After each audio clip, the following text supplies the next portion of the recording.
ตอนหับเข้าสู่ละซานนฟาร์มพี่น้องมื้อนี้แม่ใหญ่เบ็ดล่างถั่วงอกสำลิดแล้วเด้อมื้อนี้ถั่วงอกเฮาจะบ่หลายเนาะพี่น้องเบิดก็คือเบิดมื้อนี้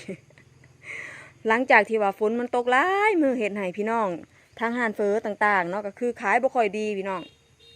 ในตลาดแม่ใหญ่เบ็ดก็คือลดลงหั่นนะ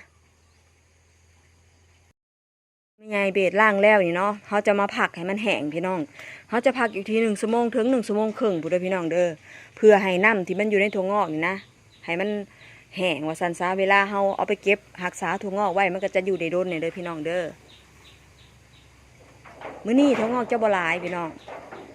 เฮาลดลงเด้เฮาลดการมาลงเฮามาทั่วอยู่ที่10 กิโลมื้อนี้พี่น้องมาลุ้นนำกันว่าแม่ใหญ่เบ็ดจะได้จักโลเพื่อส่งให้พี่น้องทางบ้านสำหรับมือใหม่เนาะหรือผู้ที่ปลูกอยู่แล้วก็ช่วงนี้อาจจะได้ขายบ่ดีก็เป็นกำลังใจให้ในสายอาชีพเดียวกันเด้อพี่น้องเด้อฝึกไว้เนาะเป็นการฝึกวิทยายุทธไว้พี่น้องเพื่อห้องหับฤดูต่อไปเนี่ยมันจะได้ขายดีพี่น้องเพราะว่าช่วงที่มันฝนตกจังซี่นะมันก็จะขายบ่ดีแน่เนาะก็เป็นเบิดทุกบ่อนอะไรพี่น้องเนาะช่วงหน้าฝนจังซี่นะอาหารธรรมชาติเฮาหลายพี่น้องเฮ็ดให้พวกอาหารหมดเฟอหมดข้าวเปียกแล้วก็อาหารต่างๆหรือว่างานบุญนี่เฮาจะบ่ค่อยมีเนาะพี่น้องหน้าฝนจังซี่นะเป็นกำลังใจให้อดทนเอาเด้อพี่น้องเด้อถือว่าเป็นการฝึกวิทยายุทธในการห้องหับฤดูกาลหน้าพี่น้อง สำนักเตบ้านเนาะการปลูกถั่วงอกเฮาก็จะเป็นแบบนี้แหละพี่น้องช่วงในขายนี่เฮาเฮ็ดนำก็บ่ทันพี่น้องเอ้ยแล้วก็บ่พอขายอีกคันมันได้ขายดีนะช่วงหน้าได้ขายดีเป็นกำลังใจให้เด้อมื้อนี้มาถาลุ้นนำกันว่าแม่ใหญ่เบ้นี่จะมีถั่วงอกส่งให้พี่น้องจักโลแล้วก็จะพอกันบ่แล้วก็ถั่วงอกที่มีอยู่เนี่ยจะเหลือบ่พี่น้องการปลูกถั่วงอกหน้าฝนมือใหม่สำคัญหลายต้องมีพี่เลี้ยงเพราะหน้าฝนเนี่ยเป็นช่วงฤดูที่แบบว่ามื้อร้อนมื้อหนาวบางเทื่อก็ฝนตก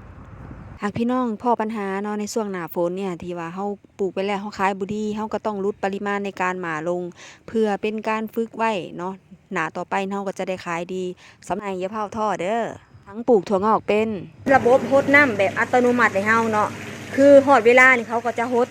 น้ำเองแล้วฮอดเวลาเขาก็จะปิดน้ำเองหน้าที่พี่น้องทางบ้านก็เพียงแต่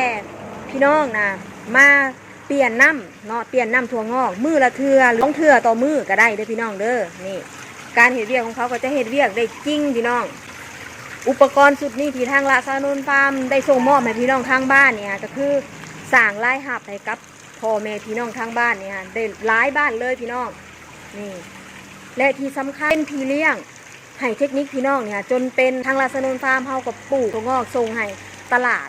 จึงสามารถเว้าได้ทางฟาร์มยังมีในถั่วแขกดำพม่ากันเชื้อราฝนแบบนี้แบ่งกันเชื้อราสำคัญหลายในการปลูกถั่วงอกเสริมขวดเดียวจบใส่งานง่ายบ่ยุ่งยากบ่ซับซ้อนแล้วก็บ่ลืมน้ำพร้อมพี่น้องฝากอุดหนุนทางลาซานนฟาร์มนำเด้อเปี้ยอยากได้100 กิโลคือ100 กิโลเต็มเลยพี่น้อง มื้อนี้แม่ใหญ่เบ็ดพร้อมไปส่งเลยพี่น้องฝากไว้ดำเนินพี่น้องเด้อถั่วงอกสดๆจากลาซานนฟาร์ม